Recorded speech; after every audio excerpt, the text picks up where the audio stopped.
Hey, we've got a great episode for you today because we're going to talk about bicycles. We're going to talk about bicycle helmets, how to fix a flat, how to stay safe on the road, how to take care of your bike. It's going to be great, so stick around. So one of your most important pieces of equipment is your head, and you want to protect your head with a bicycle helmet. Now you want to make sure that you get one that fits properly. You don't want it too loose, you don't want it rattling around, because if it doesn't fit properly, it's not going to protect your noggin. Also, make sure that the chin straps fit properly. Now this can be a little bit tricky, so get an adult to help you. And please, don't ride without a bicycle helmet.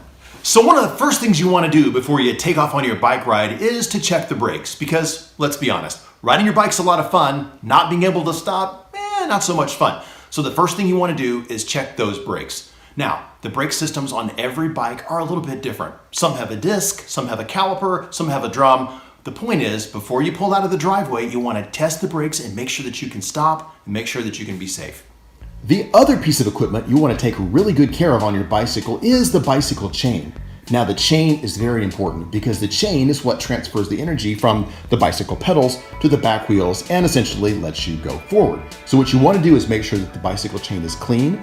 If it's not, get a rag, get a towel, and kind of wipe it down a little bit. You also want to make sure that it has a very light coating of oil on it. So if it looks dry, if it looks rusty, get some bicycle chain oil and lightly oil the chain. You don't want too much oil on it because if you get too much oil, as the wheel spins, it'll splash oil on you and that's pretty nasty too. But take good care of your chain. It's really important.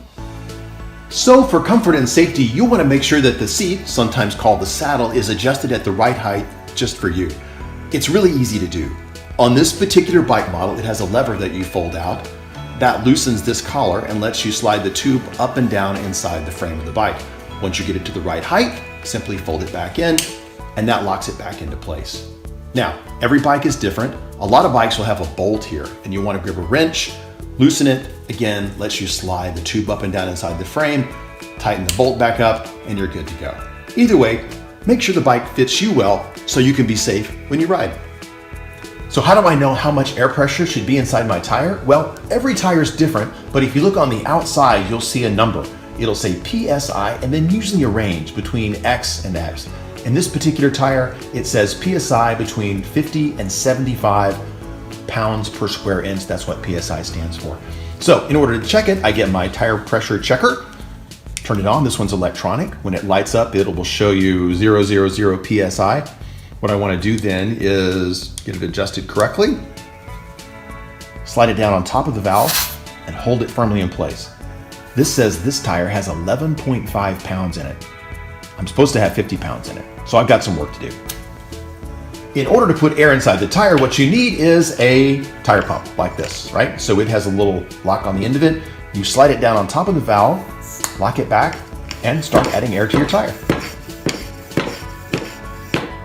Okay, the reality is if you ride your bike very much, you're probably gonna get a flat tire. So let's talk about how to fix it. One of the tricky things about repairing a flat bicycle tire is separating the tire itself from the rim. One of the things that I like to use are these little plastic levers. You can get them at a bike supply store or a big box retailer. Basically, it's two pieces of plastic and they let you pry the tire away from the rim. You can use screwdrivers, but that's likely to damage your rim or damage the tire or the inner tube or all the above. So these are really great. Here's how they work. Basically, all you do is slide them on the inside of the tire and the rim, and see how it pops out the tire from the rim itself? Do the same with the other one. Slide it on the inside like this, like that, and then what you want to do is move them apart slowly, and that separates the tire from the rim. Go all the way around, then you can get to the inner tube on the inside. So once you've finished separating the tire from the actual rim itself, then you can kind of peel that back and you can see the inner tube on the inside. This is that Presta valve we talked about. We've let some air out of the inner tube so we can actually pull this back a little bit. Now you can see the inner tube on the inside. What you want to do at this point is try to figure out where the leak is in your inner tube. And you can do that with a little soapy water. If you rub a little soapy water all around your inner tube, you can see where it's leaking. Let me show you how. So once you've located your leak, marked it, gently sanded the surface of the inner tube with your tiny piece of sandpaper. You've applied a little bit of adhesive, just a real thin layer, and let that dry. When you come back later, now you're ready to apply your patch. I bought a set of patches at the store. They come with a variety of sizes like that. I'm gonna pick this small round one. What you wanna do then is take that patch, peel it from the backing like so, and then gently, without touching the surface, apply it to the tire like that. And then let it sit, let it rest. When you're done later, you peel it back off and your tire's patched. I highly recommend that once you think the tire is patched, put a little more air in it and make sure it holds air before you put the tire back together. So what does it mean to be thrifty? Well, being thrifty means using your resources wisely, not wasting things. For example, I've got a hole in my bicycle tire, but you know what? I bought a patch kit. I'm going to patch the inner tube and I'll be back on the road. So what are some things you can do around the house to be thrifty?